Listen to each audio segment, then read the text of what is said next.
The biggest thing I think is people will almost always underproof their dough. If you haven't done it yet, or you haven't baked with someone else or taken a class, I think most beginners underproof, and then they get that loaf that like explodes in the oven, and they have like huge holes on the interior. This is Taste. I'm your host, Matt Rodbard. Maurizio Leo is the big bread brain behind the Perfect Loaf, an incredibly popular online community of bread fans and home bakers. He's also the author of The Perfect Loaf, The Craft and Science of Sourdough Breads, Sweets, and More, a baking book, winner of both James Beard and IACP awards, and really an instant classic. On this episode, we talk about what excites Maurizio in bread today and his unique journey to teaching and also writing cookbooks. I hope you enjoy this conversation.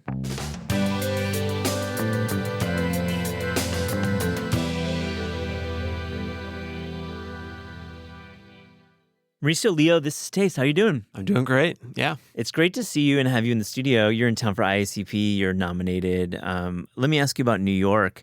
When you land in a city and you're checking out the city's bread scene, what do you like to think about when you're making your list? Because I know we talked a little bit where you've been so far, but how do you figure that all out? I think for me, the first thing I do is I always reach out to bakers I know that I can reach through Instagram or even email. I always ask them first, like, where should I go? Because they usually have, an inside track on the better places or the places that I kind of have to see.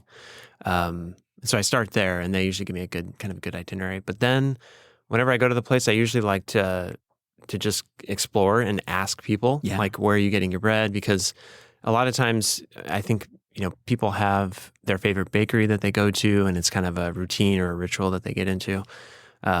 Those are my two steps. Yeah. Yep. So you're like definitely doing the intel with like the big baker guys and just word on the street. Let me ask you, is there a bread that you just seek out? Is there like a pastry that you seek out when you're traveling? Because you travel a lot for your book work and also other work. In terms of pastry, it's always just a croissant, I think. Yeah. The perfect breakfast item. If I'm really searching, I might look for an Italian cornetto, which is a little bit different. Yeah. It's a specialty, kind of hard. I think it's hard to find here in the States. But those are my two kind of go-to for pastry. For bread, I have to say a baguette is the classic baguette, and it's hard to find a good one, like one that's made, I think, truly like French style. Yeah, with the bien cuit, like the outer crust, and just right. Now, I mean, when you eat baguette, though, are you like disappointed into the fact where you're just gonna maybe put it to the side and not eat it? I don't know if I ever really do that. I just love bread in all forms, unless it's like super subpar. But if you're going to a reputable bakery, and I feel like those are always a focus for a bakery because it's just like one of the most purchased breads, and it makes such a great sandwich.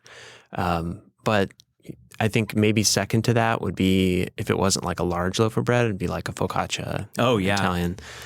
For me, that's what I grew up eating, just as a snack, all the time, or for sandwiches. So those are. We'll get into your history and your family's history in Albuquerque, and I love your history and your Pizzolo past and all that. But first, last question about New York. What's your assessment of the bread scene here? Are you excited to try any bakeries here? We have a lot of listeners who tune in they want picks from our expert guests. What do you think? I think there's probably so many bakeries that I need like a month here to even scratch the surface. But I'm doing a kind of a pop-up in a couple days here with Mel the baker. Yeah, so, dude, nice. Yeah, I'm excited to try her, I think, donuts and things. So I'm super pumped for that. And then actually just last night I got recommended Bread and Salt Bakery. Oh yeah. So yeah, I have a list that I kind of want to go through and see what I can do. Yeah, if you can get back to Jersey City to get Rick Easton's bread and salt sandwiches and focaccia, if you can get there. But you were at Razza last night. Right. Talk about that.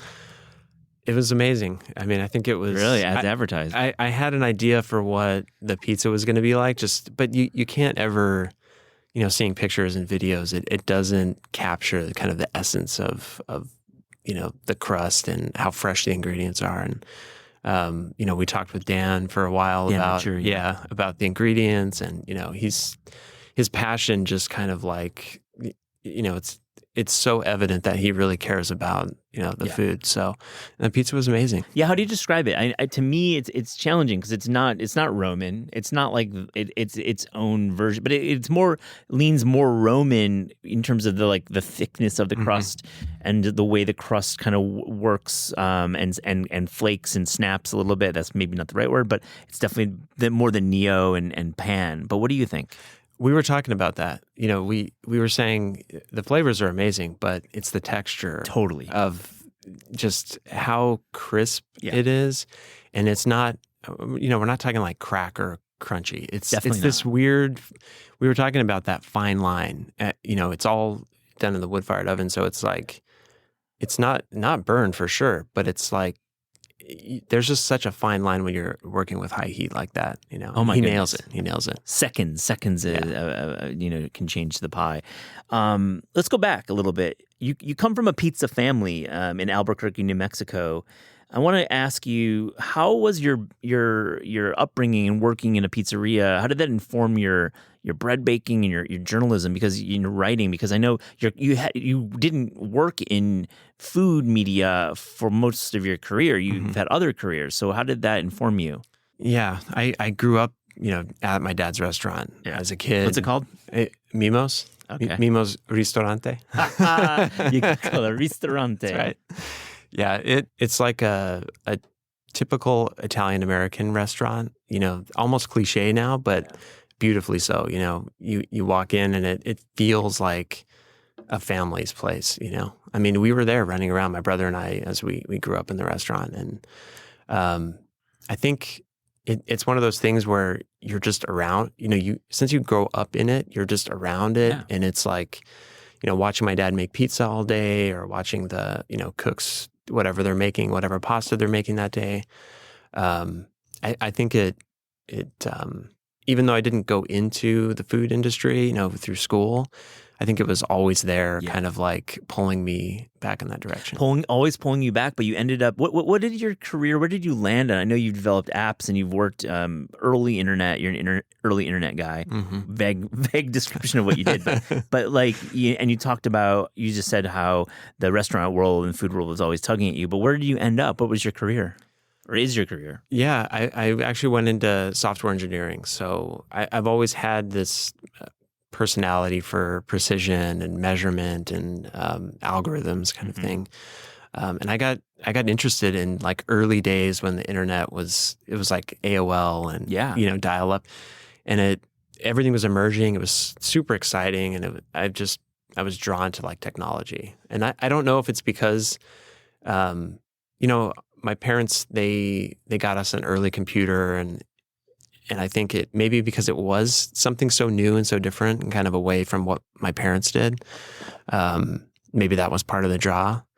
But yeah, I went to school for computer science. I got my undergrad and grad degree there.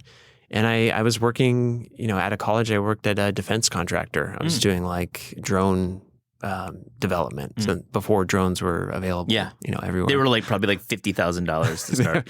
And they were huge. It was like a trash can size, and it was great. It was fun. And during that time, I was doing stuff online, writing, making websites and designing things. And my focus has always been kind of like usability. So I focused on I feel like it was before UX, user interface design. Was the actual trade. Exactly. Were you like an early blogger? Were you on the Blogger platform? It's funny because I can remember like right out of college, this was like 2003. Yeah. I started a website where I was just writing, but I didn't really have any passion to like write about, So you were like blogging. I was blogging, like really, I mean, that's pretty early. Yeah. And there are sites for sure that were back, from back then. But I can remember even before that, I want to say it's probably 2000. And I made the first website on like GeoCities, totally. And it was a soccer website because I was a big soccer player. Like English? Italian. Oh, Italian. And so I soccer, did all yeah. the Italian teams, the Serie A, and Yeah. so when you're publishing stuff online, I think you got to have what's your interest at the time and what is it you're passionate about, and it's kind of like your platform for writing. Were you an early food internet guy? Were you on like Chowhound? I wasn't, Like, or any of those other? I didn't come back to food Yeah. until kind of a little bit after that. I got it. Yeah. So you developed some apps, and you are you still in that software development world right now? I am, but it's shifted now. Now I'm kind of doing more food. I wrote an app called, me and two others wrote an app called Skyview. Yeah, Skyview, of course, and that's one of it's your app, which is a stargazing app. What do you call it? It is. Yeah. That's right. Yeah, and it's we released it it's been I think 12 years. So right when the App Store came out, Mm-hmm. we released it.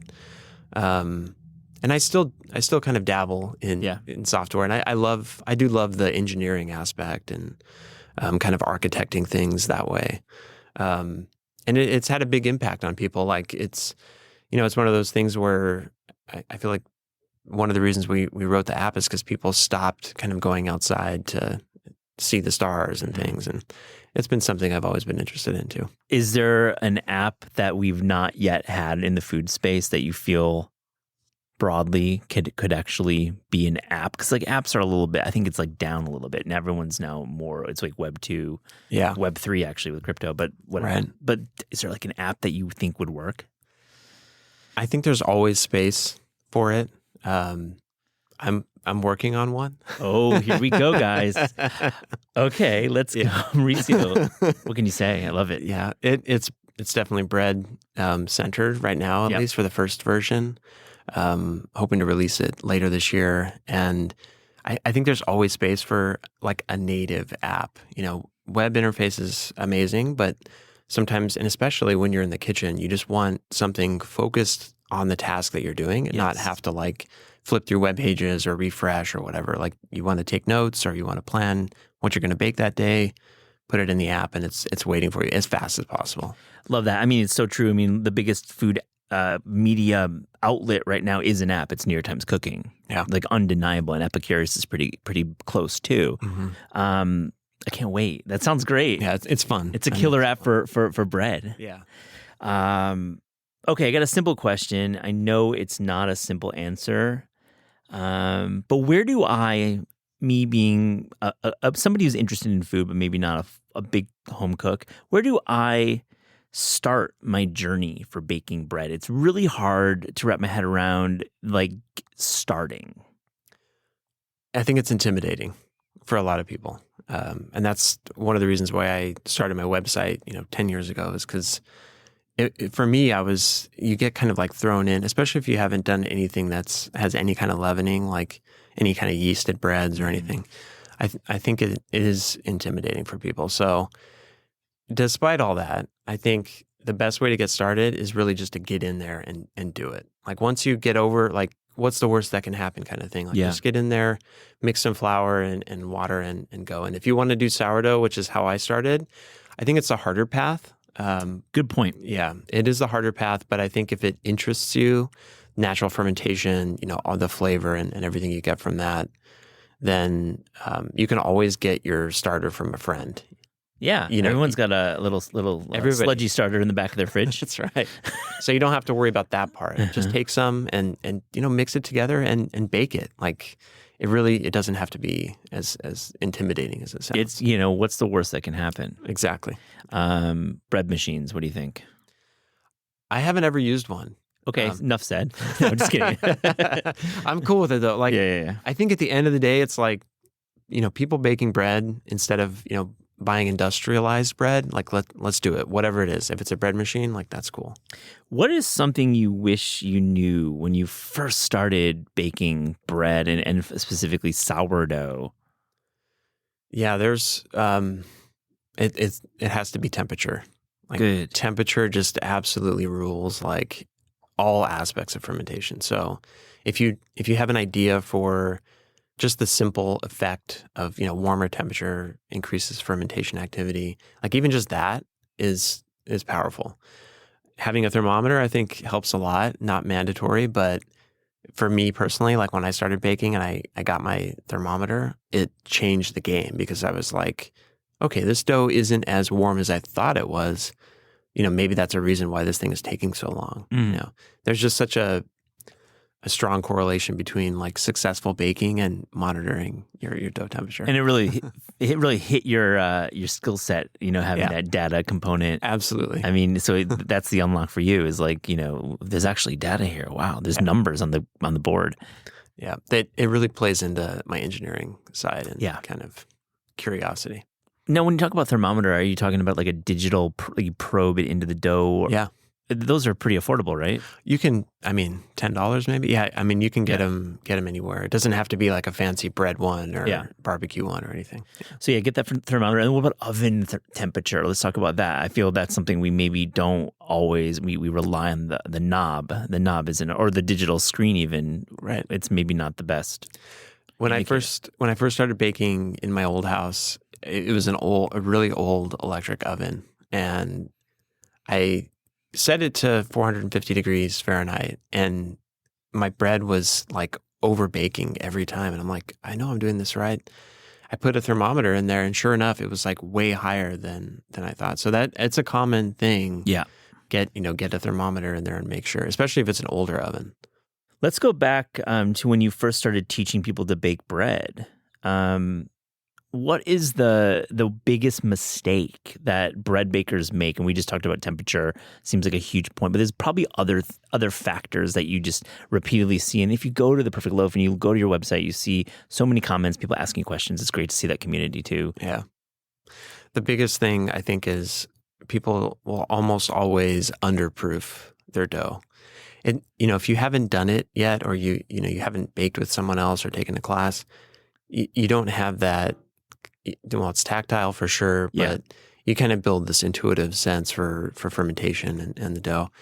And so I think most beginners underproof, and then they get that loaf that like explodes in the oven, and they have like, huge holes on the interior. And not the desirable crumb, but like the big, like the termite crumb. Yeah. Yeah. And you can almost like now I can just, I can pick it out immediately. And that's like probably my most answered email. It's like, you need to give the dough more time. And especially in bulk fermentation, that first rise, that's usually when the underproofing happens. So proofing is essentially the sitting out. Just leaving it. Yeah. Leaving it rest. And it's usually usually just on the counter. It can be on the counter. If it's cold in your kitchen, then, I usually put it in my oven that's turned off with the light on. It's a perfect little proofing chamber. Yeah, that makes sense, and you don't have to look at it. It's just like there. Yep, and just put a little sticky on. Don't turn the oven on, kind of thing. Let me ask you about the community in the Perfect Loaf. I think there's like a micro narrative that during the pandemic, sourdough was big, and there was like sour bros, which is a funny term. And like there was a big pop, and certainly we saw book sales rise then, pun intended. But there has been some narrative that sourdough is like out of fashion, whatever you may see. I've seen that online, that chatter. Tell me that this is incorrect, because I just look at the comments and I see they're in the hundreds, and when you post an article on the Perfect Loaf. Yeah, from my perspective, I don't think it's. Certainly from the height of pandemic when everybody was locked down and baking at home. That was like astronomical increase. Yeah. But year over year, like there's just been a lot more bakers that have come in. Especially now, there's still, I think there's still a lot of attention, and the people that started baking during the pandemic, maybe some of them have dropped off because it is, it does require some time. Like you need to be at home and you have to monitor this thing and care for it. But I can just say for sure, like my audience has definitely grown, and there's a lot more baker kind of interaction and people in the membership and that. Yeah, I figured you would say that, and it seems like just from our publishing, we've seen books continue to come, and they're successful. Talk about your membership. How does that work? It's cool that you've built a community around bread baking, but what is it like? How do you interact with them? It's been amazing, actually. I started it way back in 2018, so it's been around for a while. Pre-Substack.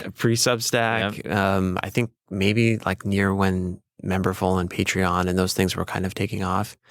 I didn't have an expectation that there would be, I have, just shy of like 2,000 members at this point, and it's just an incredible community of passionate people who, I don't want to say bread nerds, but it kind of feels that way, like in the best way. You know what I mean? Like we're on Discord is kind of how we chat and keep. Nice, you have a Discord. Yeah, Ooh. and it's been great. Like before I came to New York, I sent out a message like, "Hey, I'm going to be in New York," and people are like, "I'll meet you there." It's just a great kind of like friendship. I really feel like that. So Discord, for those who don't know, it's kind of like a glorified chat room in many ways. Essentially. Yeah, or like a Slack channel but public. What are some of the topics on Discord that are hitting right now? There's always sourdough starter discussions. Like, people will post pictures like what's happening here, what's wrong. Nice. I mean, we have topics on every facet of scoring, shaping, different kinds of recipes that, members are posting, and then I'll try them in my kitchen. Or I'll post things that I'm, in research and development, stage. So it's fun. Yeah. I can't wait to do what we're going to talk about now, but we're in early talks, mid talks, we'll say, about maybe doing a trip. And I want to get your sense. Taste Travels has been super successful. We had a beautiful trip with Susie Karache last June in Puglia, or this June that would be. Wow, time is funny. And we were just chatting when I was on the trip. You and I started interacting, and we were like, let's do it for you. Yeah. So let me hear about your thoughts on like where do you want to go? I think Italy is a no-brainer. With my Italian kind of family, and I used to go back there often as a kid. There's a strong bread culture there, obviously, that it'd be fun to explore. And there's a lot of bread, especially in southern Italy, that I think maybe is undiscovered, and just like local, hyper local, like breads that communities make, and there's just a lot to explore there. And then there's pizza, of course. Of course. And you have a deep interest in that, and we can talk a little bit more about what you want to do with pizza. But back to the trip, are there like cities you want to visit? I feel like we're just in the planning stages, and we'll announce this later in the year. But what are some cities that come to mind? I'd love to go to Naples, honestly. Yeah. I've never been there, and it's even though I've been back to Italy often, it's one of the places where we never visited. But there's a lot of small little towns in southern Italy that I think have a lot of interesting culinary paths that you can explore. And the bread in Italy, I feel, compared to France, doesn't get its shine. I agree. So this is part of this discovery in this trip. Yeah, and I think especially in the South with like Altamura bread, and I mean. Yeah, there's just a lot to discover. It's exciting. Stay tuned. We'll have some things to announce later this year about Taste Travels. Let me ask you about what's next book-wise. I know you just got done with this massive book and project. It's really popular still. I mean, your book is amazing, and I'll link to the show notes to pick it up. Now, what are you thinking? What's in your head right now about future book projects? I would love to write another bread book. I think there's a lot to say about whole grains, freshly milled flour, areas that I've explored with sourdough, especially. And then there have been a lot of people that have asked, surprisingly, for books like things to do with your sourdough starter discard. Like, because I have cake recipes and, things you wouldn't think of normally that, you can use that in, or you can use the discard like in a sweet application that you normally wouldn't. So, what does it do to a sweet application that we haven't really used sourdough starter in sweet applications? It's harder. It's definitely more challenging. Yeah.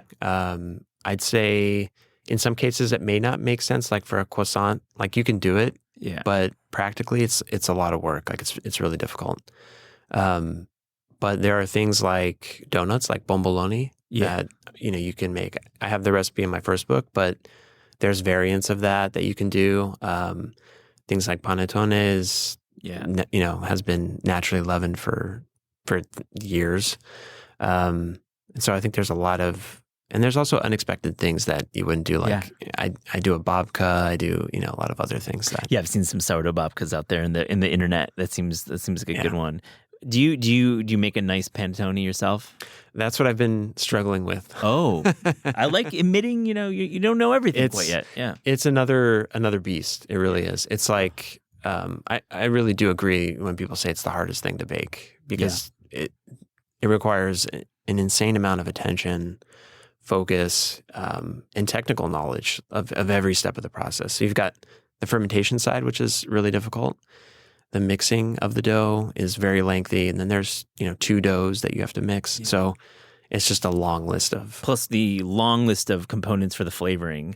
absolutely The flavoring, I mean, even with the nuts and the dried fruit, and there's a lot of it going on there. There's also sub recipes to make those components. I almost feel like a bakery kind of has to specialize on panettone because you're right. You've got almost like a culinary, like a chef side to making it. You know what I mean? Or pastry or 100% confectionery kind of thing. Yeah. I mean, Roy gets pressed. Nice guy. We don't need to talk about Roy anymore. Everyone's talked about him. But there's honestly, if you go to Italy, if you'd be blessed with an Italy nearby or even Whole Foods during the holiday season and see those boxes from, Milan or, wherever they're coming from, they're amazing. These panettones, these Italian holiday cakes. Yep. Yeah. It's something that it's a cultural bread, Absolutely. And I grew up eating it. Every Christmas we would have one. My dad would get it through our restaurant. He'd special order them and have them flown in, kind of thing. Yeah.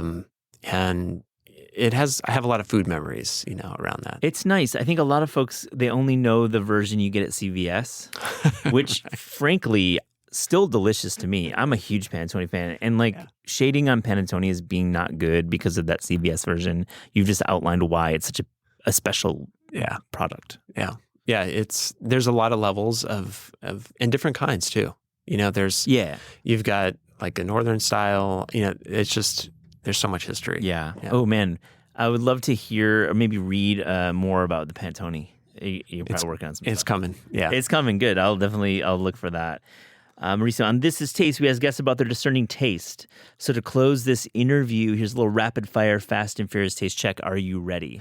Let's do it. The best breakfast. The Italian style. I have to go with it. Like good bread and then slices of meat and cheese and jam. For me, that's it. And an espresso. Of course. Well, without question. That's the thing. You got 1, 2, 3 espresso, then you get the meat, then you get right. maybe hit the cigarette, and then you're at least in Puglia, I was like, that's some guys. It's a thing. Yeah. Yeah, a lot of smoking there. The best dessert. Can we say panettone? We sure can. But I would like, for just the point of content, what's number 2? Number 2 would be gelato, for sure. So let's get in. What's your favorite flavor? What mixed great gelato can you find in the States? Pistachio for me is my favorite. I think maybe limone is the second. Yeah. It's especially in the summer. It's so fresh. I want to tell a story. I was recently up in Montreal, and I was looking for gelato, and I had some, and I was like, oh, it's not that great. But then I discovered soft serve up there, and a baker friend of mine sent me a list of places to hit, and I was like, I thought of soft serve as kind of like a sub gelato, below it, but it is incredible. If done right, it can be its own specialty. Agree. Christina Tosi definitely redefined soft serve at Milk Bar. And Brooks Headley has done some soft serve as well. But yeah, it's really an amazing category. It is. Yeah. The best bread. I'm asking you this. This is so hard to answer because for me, it's I love all breads. But I think I have a special kind of affection for a French miche, like a large, hearty, dark crusted, loaf that's kind of squatter, not a super tall rise or really open interior. It's more it's just all about flavor in those kind of breads. So a lot of surface area for great cracks and craggly parts. Yes. Yeah. And it's a loaf that, you bake and your family eats for a week. Yeah. Well, speaking of that, my next question is the best recipe featuring bread. I love panzanella. Yeah. For me, it's the height of summer kind of. Totally. and I always have bread sitting around. There's always a loaf ready to be toasted or a loaf like just about to go stale. I usually grow tomatoes too, being the good Italian that I am. Yeah. So I have all the components. Yeah. Let me ask you then, when you're preparing the bread component of a panzanella salad, I've loved that dish. I do it a lot in the summertime as well. How do you think about the seasoning, and how do you do the bread part? I always toast it. Yeah. So I kind of make like breadcrumbs kind of thing. Because I think even if the bread's stale, like giving it a little bit of a toast gives it a little bit more substance and kind of body to it. Yep. I like that. Me as well. I add a little bit of olive oil, of course. Oh, yes. A little bit of olive oil. Okay, let's talk about books. Your favorite cookbook of all time? I think that's a hard one because I'm a huge cookbook collector. I've got a ton of books. Yeah. I think there's two books that have had an impact on me. The first one, without question, is the Tartine book. That's really what got me into baking. Yeah. 10 years ago. But I think my favorite cookbook is Alice Waters' Art of Simple Food. I love that book. Yeah. It's one of those books where you don't know what you're getting into when you read it, and then you're like, cooking doesn't have to be this crazy complex thing. Like you can make amazing food with just good ingredients. Yeah, and she has a different level of poetry with the way she writes about it. It's beautifully written. Back to Tartine, were you one of those Tartine fans that made a pilgrimage to Tartine in San Francisco? I did. Talk about that. Early days, like I think it was shortly after the book came out because I go to San Francisco. I used to go to San Francisco for software work, but I didn't really know about Tartine. And then I don't know how I heard about it, but I got interested in it. I got the book, I read the book, and then I took the first trip there. And if you don't have the luxury of having like amazing sourdough bread, and back then I think it was less well known, maybe. Yeah.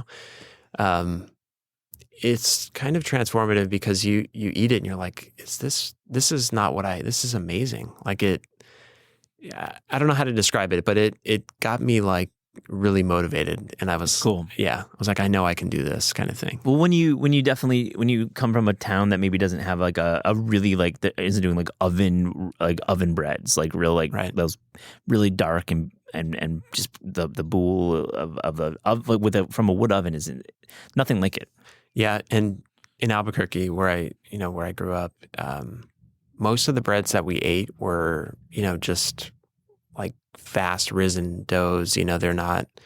It wasn't like what we had when we go back to Italy, and my family would be baking a loaf or something like that. And so, I can distinctly remember going out there and having a slice. It might have been it was at Tartine. I'm not sure if it was Bar Tartine. Anyways, it was a slice of their porridge bread, and it was just like blown away. Yeah, amazing place. Did you ever make a pilgrimage to Ken Forkish's place in Portland? I did. My brother lives there. Oh, cool. Yeah, cool. So I'd go up there, and I had his book too. Kind of. Yeah. I got his after, and I just resonated with him because he was a software tech person. Totally. And it was like getting into bread. I'm like, this is my guy. Yeah, there's definitely similarities there. I think we had him on earlier this year, maybe late last year, and he was in Hawaii. He had retired and lives in Hawaii now. Not bad. Not bad. Not bad at all. No, he's still baking though. He's still doing his thing, but he's out of the game. He sold to his partners, which is cool. Okay. Real cool dude. Few more of these. Favorite recent cookbook discovery? Recently, I got Gâteau by Alexandra Campenzano. Yep, that's it. Yeah. I love that book. It's so simple. I think there's a theme with my cookbooks. I love when it's like the simplicity of making something amazing, and that's kind of like my ethos with bread too. It's like, it can be complicated, but it can be simple. But, and I also love her writing. It's like, it's phenomenal. Yeah. A great call with that book, and also the idea of a very singular idea that's like carried throughout a book. That's a really smart way. I think that's a smart way to do books. I love it. You don't get lost, and, there's a narrative through the whole thing. That's just kind of, Couple more. Your favorite vegetable? Tomato? Does tomato count? Tomato is not a vegetable, but it does count because it's obviously a vegetable. It has to be. I mean, How is it not a vegetable? I don't know. It doesn't make sense to me, but without a doubt, it's like I have to eat tomatoes all the time. Whenever there's a ripe tomato, I'm eating it. Oh, yeah, definitely. So let me ask you, in your garden, how many different varieties do you have? So this year I planted 6 different varieties. Yeah, I figured it'd be in almost double digits.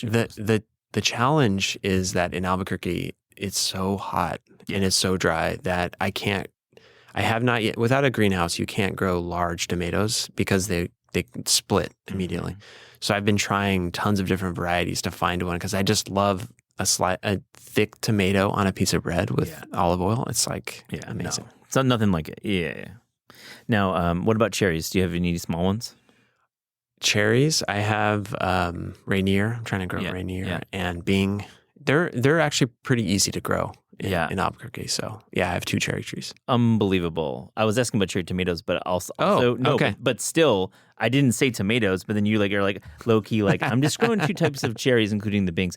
Like Maurizio, respect. Yeah. Well, I feel like I grew up. My dad always had trees, and we always grew vegetables and fruit, and I almost feel like it is an Italian thing. Like if you've got a little piece of land, you're going to be growing some fruit and vegetables. So cool. You're right. You travel, and also like Iberian, like Spain and Portugal, you see like tiny farms and gardens everywhere, literally. Absolutely. Yeah. Cultural thing. Last one, your favorite sandwich. I do this thing where I make focaccia and then I let it dry out a little bit and then I slice horizontally. And then it's like mortadella in there. Oh, yeah. And, I mean, that's it, right? That's like some tomato maybe. Yeah. Ugh. I love it. What's the condiment? I will sometimes do mayonnaise. Dude, yes.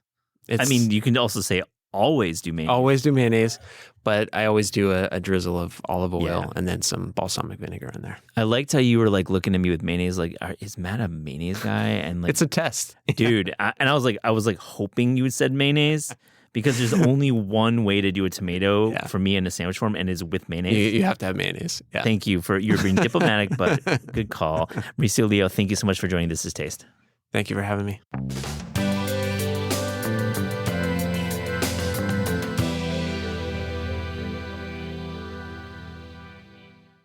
What's up, Eliza? We're back. Hey, Matt. I'm here to talk with you about 3 things. 3 things. What's your first? My first thing is that it is now officially cold, which means that I'm drinking tea like all day, every day. Yeah. And specifically, I've been drinking this tea, a chamomile tea from a tea brand called Alaya. Have you had their tea before? I've heard the name. I've seen it on the internet, but I've never had it. Yeah, they're great. They are a really cool regenerative tea company. They source from some great partner farms in India, and their chamomile tea is probably the only chamomile I've had that has whole flowers in it. Like the bag is just whole flowers. And I opened it and I was like, oh, so cute. So beautiful. I bet it smells amazing. It's beautiful. It looks really beautiful. I think if I had a clear tea kettle, it would really be on display. But the tea itself is also just really grounding and delicious and non-caffeinated, obviously, which means that I've been drinking it a lot in the afternoons. Do you ever do grandpa style tea? Do you know that method? Do you follow that? Tell me, what is that? Jordan Michaelman wrote a great piece about tea for taste. I'll link to the show notes. It's a great piece, but it's like when you continue to steep the pot, you keep adding water. Yeah. It's almost like the Solera method, but for tea. So you just like kind of always like keep adding water over the course of the day to the leaves, maybe throw in a couple more leaves and kind of like just like, boost it up as opposed to just like starting from a pot and then redoing it. Oh, I would say I always do at least 2 steeps, probably 3 out of my tea and go from there. I use a metal strainer just directly in my mug with loose leaf tea, so I don't have a whole pot going. But I will add like maybe a couple flowers if I think that the like steep itself isn't quite as strong. Right. So yeah, that's the tea I've been drinking a lot lately. Matt, what's your first thing? First thing was the internet yesterday exploded with some news that McDonald's is doing a collaboration, a wardrobe collaboration. Do you know where I'm going here, or have you? No, I'm on the edge of my seat. There are Grimace Crocs available on the internet. There are Birdie Crocs available, Hamburglar Crocs, and General McDonald's Crocs. And they're amazing. Do you own Crocs? So I do. My wife got me a pair of Crocs. Tamar, her name is Tamar, not just my wife, but Tamar gave me some Crocs. Over the pandemic, they have bananas on them. They're really cute. The problem is that they're orange. Oh, that's aggressive. It's aggressive. Uh-huh. I have Crocs also. So yeah, what do you wear them like in the house? Do you wear them out? I have a pair of Crocs that are zebra print Nice. on the main Croc and then tiger print on the back strap of the Croc. Wow, tiger versus zebra. I love that. Yeah, I wear them in the summer. I wear them like to be like walking around my neighborhood, I would say. Or Like if a I'm going, local like, shoe. Yeah, they're like my local. I don't like wearing open toes in the city necessarily, but I also don't want to wear socks sometimes when it's hot out. So it's kind of the in between. It's not my inside shoe and it's not my like out into the world shoe. It's something in between. So you have Crocs. Do you have Birks? Not currently. And I will say the Crocs that I own, a lot of people, when I've been wearing them, have been surprised to see them. But I think that they're very, like, they make sense. They make sense. They're sensible footwear. But they're not a Grimace Croc, so maybe I need to look into that. So on that note, the Birdie Hamburglar and McDonald's branded Crocs are like standard rubber Crocs. They're I think like $80. The Grimace Crocs are like, they're called a cozy sandal. So they're actually kind of fuzzy inside. Whoa, okay, I'm going to look this up right after. It's amazing what McDonald's has done recently with these collabs. I mean, I thought that Grimace birthday shake was so good. I had it this summer driving to Michigan. I was in Pennsylvania. It was like birthday cake. It was so good. Do you think that the popularity of Grimace has anything to do with the rise of Gritty, the like mascot? I think it's actually has something to do with the rise of legalized marijuana. Enough said. Cannabis. That's what I think it all is. What's your next one? My next one is that I went to 99 Favorite Taste for Hot Pot recently. I actually went for my girlfriend's birthday Hot Pot, but my birthday is 3 days after hers. So I also got free birthday Hot Pot. And when we were there were no fewer than maybe 7 birthdays in the restaurant that day. I mean, what a great trick. Free birthday Hot Pot. You have to dine with somebody who's paying. It can't just be all people with the same birthday. And they play that song. There's a song that has an air horn and then it's like happy birthday and then it's their happy birthday song. So the whole meal we kept on hearing other people having birthdays, like so waiting for our birthday ice cream. But the hot pot itself I thought was super solid, and actually like their house dipping sauce, I spent 10 minutes probably trying to make the perfect dipping sauce and then tried one bite of their dipping sauce and it was so much better. So my advice is go around your birthday, go within 3 days of your birthday and get their house dipping sauce. Oh my gosh. Well, I'm going to do a 2B. This wasn't originally on the script, but I'm saying it right now because it reminds me of it.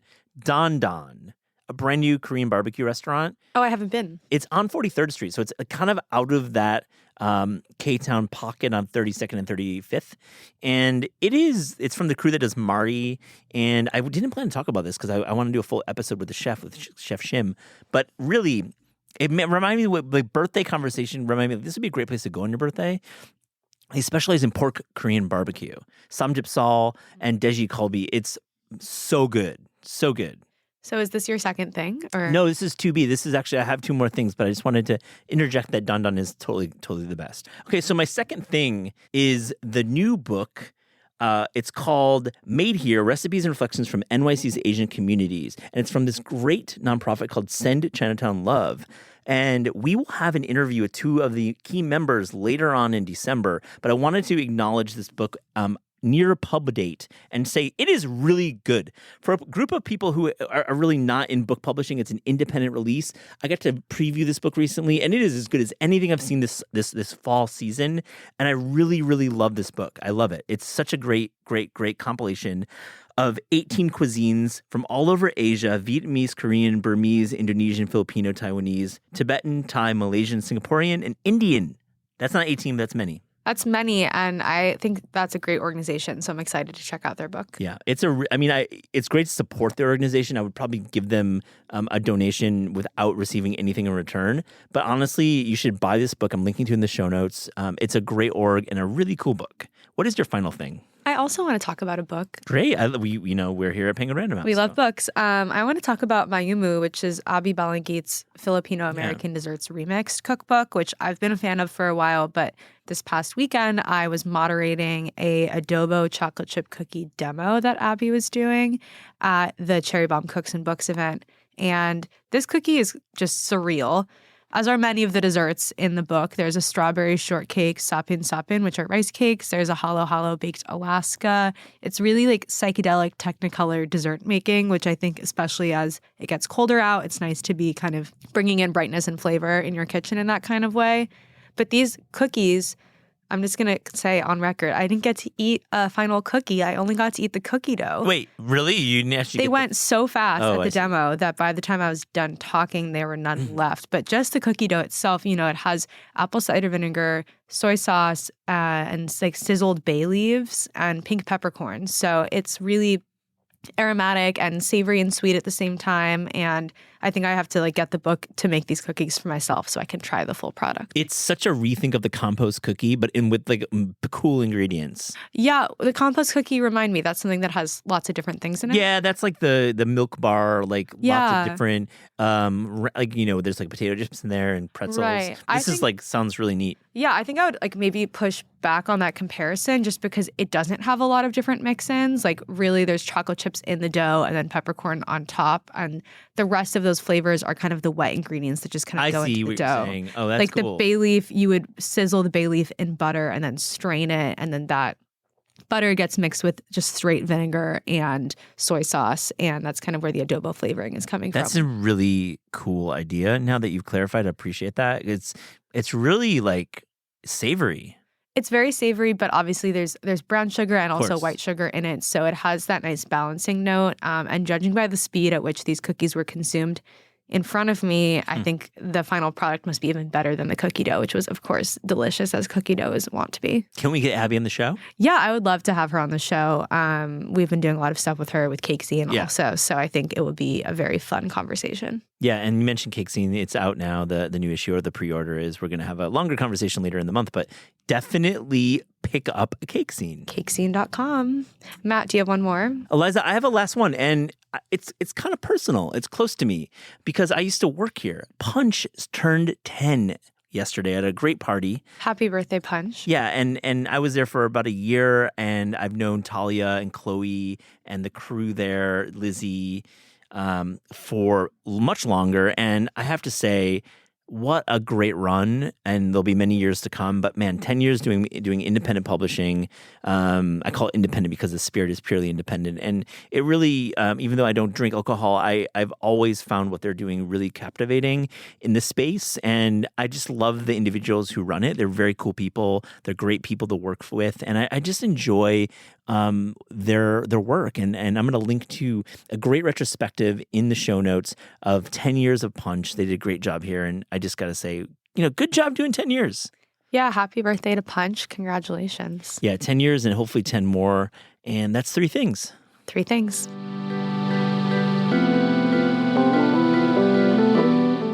This is Taste is hosted by Eliza Abarbanel and me, Matt Rodbard. The show is produced by Shalia Harris and Pat Stango and edited by Clayton Gumbert. Theme music by Steve Rydell. Visit Taste online at tastecooking.com and make sure to subscribe to our newsletter for updates on all cool things that are happening.